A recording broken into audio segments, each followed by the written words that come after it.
Nicholas Lukwago akalubiriziddwa okuyingira y'afisi y'ekitongole ekivunaanyizibwa ku kukuuma obutonde bw'ensi ekya NEMA bw'abadde agenze okwemulugunya ku nteekateeka ya gavumenti ey'okukulaakulanya omwala gw'e Nakivubo. Lukwago olwaliro akedde kubiteeka mu ngatto okwolekera y'afisi za NEMA nga yeemulugunya nti ekitongole kya NEMA kimenya amayumba g'abanaku nti basaanyaawo obutonde bw'ensi kyokka nti ate bwe kituuka ku bagagga olwo ne kisirika. Abaserikale abakuuma ku kitongole kya NEMA basoose kugaana Lukwago okuyingira okulaba ssenkulu wa NEMA era amaze akaseera akawera ku mulyango wabula oluvannyuma akkiriziddwa okuyingira munda okwevumba akafubo n'abakulira ekitongole ekyo. Lukwago gye buvuddeko yategeeza nti ayagala NEMA emunnyonnyole oba yawa Ernest Gundu olukusa okukulaakulanya omwala gw'e Nakivubo. Akawuka kano katambulira mu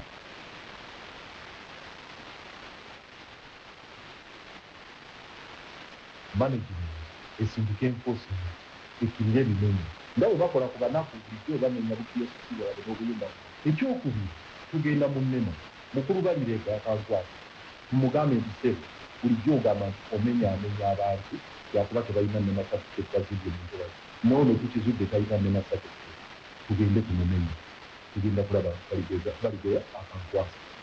Omukulembeze w'eggwanga Jenerali Yoweri Kaguta Museveni nti bwabulwa yalagira Ssaabaminisita okuyambako Hajji Ernest Gundu ku nteekateeka ez'okukulaakulanya omwalo ogwo. Ebyo nga bikyali awo abakulira ekitongole ekiddukanya ekibuga Kampala basisinkanya Hajji Ernest Gundu enkya ya leero okwongera okwogerezeganya ku nteekateeka ey'okukulaakulanya omwala gw'e Nakivubo. Ensisinkano eno ekulembeddwamu amyuka ssenkulu wa KCC Eberon Kigenyi era kikakasiddwa nti Hajji Ernest Gundu bamulagidde asooka ayimirizeemu ku nteekateeka ez'okukulaakulanya omwala okutuusa nga pulaani ze ziyisiddwa mu mitendera emituufu. Akeetalo k'amaanyi ku ttendekero lya ICT Nakawa mu Kampala ng'abawagizi b'ekibiina kya NRM beewandiisa okwetaba mu lukuŋŋaana lw'abakulembeze b'ekibiina kino olwa National Executive Committee olugenda okubeerawo olunaku olw'enkya. Ssentebe w'ekibiina kya NRM era omukulembeze w'eggwanga Yoweri Kaguta Museveni nti bwabulwa yayise bammemba b'ekibiina mu lukiiko lwa NEC olugenda okutuula mu maka g'obwapulezidenti okwongera okusunsulamu abamu ku bantu abeesimbyewo ku bifo ku kakiiko ka NRM ak'okuntikko akaseeke oluvannyuma abanaayitamu basindikibwe mu ttabamiruka agenda okubeerawo ssabbiiti ejja.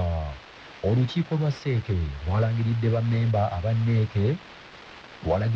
ba NEC okusunsulwamu ku ttendekero lya ICT Nakawa okwewala bannakigwanyizi naddala abaagwa mu kamyufu k'ekibiina ate abaagala okuvuganya ku bifo eby'enjawulo.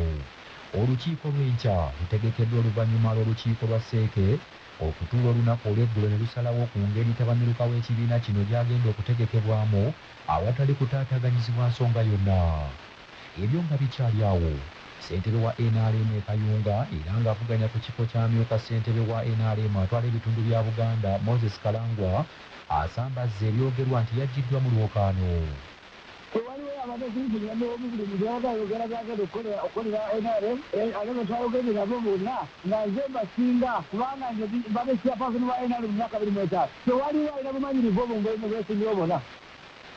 Abalala abali mu lwokaana bavuganya ku kifo kya ssentebe wa NRM atwala ebitundu bya Buganda kuliko Godfrey Kiwanda Suuli Wova Toyombye, Moses Kyeswa, Hajji Aluna Kasolo, Moses Kalangwa n'abalala.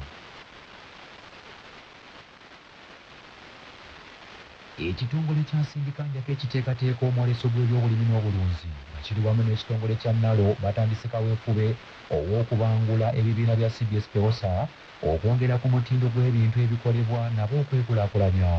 Bino bijjidde mu kiseera ng'ekitongole kya Nsindikanja kiteekateeka omwoleso gw'ebyobulimi n'obulunzi nga bwakubeera ku mbuga ya Pookino e Buddu okutandika nga 10 okutuusa nga 15 omwezi ogw'omwenda omwaka guno. Abamu ku bakyala banna CBS PEWOSA abatwaliddwa ekawanda mu bbanguliro ly'okunoonyereza batenderezza nnyo leediyo ya Kabaka Kyabasa olw'okubateerawo omwagaanya okwolesa ebyamaguzi byabwe ate n'okubifunira obutale.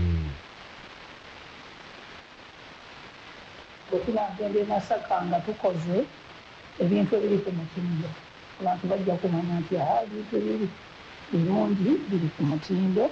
Nze Namuli Esther abasinga bamanyi nga Erolita, tuli wano Kawanda, twebaza ne CBS Pewasa esobodde okututeekamu ssente n'otuleeta Kawanda wano okuyiga.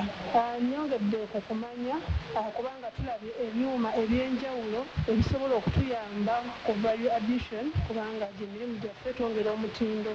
Ebyuma ebisobola okutukolera obulungi mu okutandikira ddala ku production okusensula oba okuwewa n'oba ng'osobola okuwewa product yo netabamu mayinja. Akulira ebyokunoonyereza ku by'emmere mu bbanguliro lino Dr. Elizabeth Asa atendereza mu leediyo ya Ssaabasajja Kyabassa olw'obuyiiya lweteekawo okukulaakulanya abantu. Eno program yaffe ku Food Biosciences and Agribusiness Research Program tukola n'abantu ab'enjawulo. Tuyamba SMEs, that is the small and medium enterprises, bukampani obutonotono nga tubayamba okwongera omutindo ku mmere gye babakoze kye bakungudde.